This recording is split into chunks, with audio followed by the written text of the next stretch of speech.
কোথাও কেউ নেই। এরকম একটা মুহূর্ত পাইতে হইলে সেন্ট মার্টিন আসতে হবে হইলো অফ সিজনে। তো অফ সিজনে কেন এত কষ্ট করে আসা কারণটা হইলো এই যে এত বড় একটা সাগর, সাগরের পাশে স্থানীয় লোকজন খুব কম চলাফেরা করে, বিকালবেলা বাচ্চারা খেলে। এছাড়া আপনি সারাদিন হেঁটেও 2-4 জন 5 জন পাবেন না।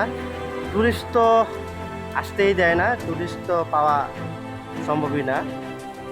এবং দেখেন, আর সাগরের পানি একদম মাশাল্লাহ মাশাল্লাহ অনেক অনেক পরিষ্কার এবং নীল জলরাশি। আর হইলো এইবারে এইবারের বর্ষায় মোটামুটি সাগর অনেক বেশি উত্তাল ছিল। এই যে এই পানি প্রায় বাড়ির ভিতরে ঢুকে গেছিল, অনেক স্থাপনাও ভেঙে ফেলছে।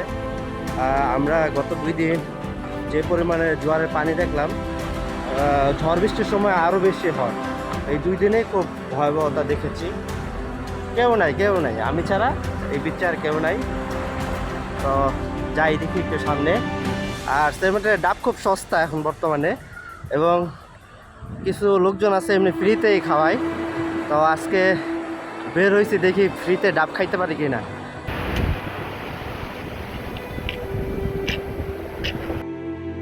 অনেকক্ষণ হাঁটলাম বিচ ধরে, কোথাও কেউ নাই। তো সেন্ট মার্টিনের রোদের তাপ একটু বেশি, প্রচুর। আজকে আকাশটা অনেক পরিষ্কার। তো হাঁটতে হাঁটতে ক্লান্ত হয়ে গেলাম, একটা নারকেল বাগান পাইলাম। নারকেল বাগানে হ্যামক টানে শুয়ে আছি। পিছনে সমুদ্র দেখেন,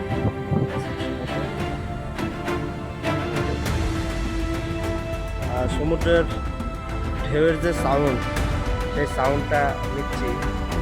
মানে মাথার যে রকগুলো আছে, এই রকগুলো শিরা উপশিরা সবগুলো মনে হয় আমার শিরশির করে আওয়াজ করতেছে এই সমুদ্রের ঢেউয়ের শব্দে। খুব সুন্দর। এই যে নারকেল বাগান দেখেন, ওই যে নারকেল ধরে আছে, একদম দারুণ একটা আবহাওয়া। আকাশটা আজকে অনেক নীল, অনেক নীল। গতকালকে আবার সারাদিন বৃষ্টি হয়েছে, এই যে নারকেল গাছে নারকেল আছে। আজকে আবার বৃষ্টি নাই, এই যে সাগর। আর হলো এই যে আমি, আল্লাহর কাছে শুকরিয়া, এত সুন্দর একটা পরিবেশ আমাকে আনছে এবং আমি পরিবেশটা উপভোগ করতেছি। ঠিক আছে, সবার পক্ষে আসলে এত সুন্দর একটা আবহাওয়া পায় না সবাই, আমি পাইছি, এর জন্য অনেক কৃতজ্ঞতা প্রকাশ করছি আল্লাহ।